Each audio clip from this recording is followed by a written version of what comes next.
Hello guys, welcome to another mini blog. Morning అయితే నేను అన్నయ్య వాకింగ్ వచ్చేసాం. ఎర్లీ మార్నింగ్ లేవాలంటే చాలా లేజీగా ఉంటుంది, ఎందుకంటే హాలిడేస్ కదా, లేచి ఏం చేస్తాంలే అనిపిస్తుంది. బట్ ఆ లేజీనెస్ ని ఓవర్కమ్ చేసి మరి డైలీ వాకింగ్ వస్తున్నాం. ఇక్కడ వాకింగ్ స్పాట్ లో అయితే చాలా పీస్ఫుల్ గా ఉండిద్ది, ఫుల్ ఆఫ్ ప్లాంట్స్ తో. ఆ ఫ్రెష్ ఎయిర్ కోసమైనా డైలీ రావాలనిపిస్తుంది. వాకింగ్ అయిపోయాక ఇంటికి వచ్చేసి కాఫీ తాగేసి మళ్ళీ బయటకు వెళ్తున్నాం అన్నయ్య వాళ్ళ ఆఫీస్ కి, ఎందుకంటే అక్కడ ప్లాంట్స్ ఉన్నాయంట, ప్లాంట్స్ తెచ్చుకుందామని. ఇక్కడ ప్లాంట్స్ తీసుకోవడమేమో గానీ ఊరంతా 4 రౌండ్లు వేసి ప్లాంట్స్ తీసుకొని ఫ్లవర్స్ తీసుకొని అప్పుడు ఇంటికి వచ్చాం. ఈవినింగ్ టైమ్ లో ఇలా ప్లాంట్స్ అన్ని నాటేస్తున్నాం. అంటే నేను కాదులే, మా అన్నయ్య నాటుతున్నాడు. ఆ జామున్ ప్లాంట్ మాత్రం చాలా పెద్దగా గ్రో అయ్యింది కాబట్టి ఇంటి లోపల ప్లేస్ లేక ఇంటి బయట ప్లాంట్ చేస్తున్నాం దాన్ని.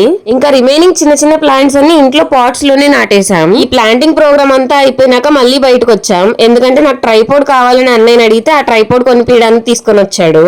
బయటకు వచ్చినప్పుడు తినడం ఒక ఆనవాయితీ కాబట్టి తినేసి అప్పుడు వెళ్లి ట్రైపాడ్ తెచ్చుకున్నాం.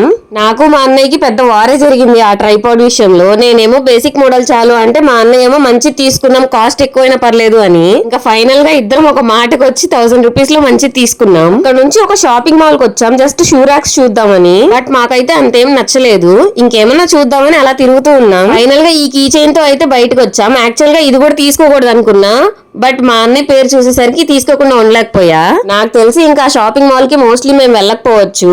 ఇదే అనమాట మన కొత్త ట్రైపాడ్. ఎలా ఉందో కామెంట్ చేసేయండి, అలాగే లైక్ చేసి సబ్స్క్రైబ్ చేసేసుకోవచ్చు. See you guys, Tata.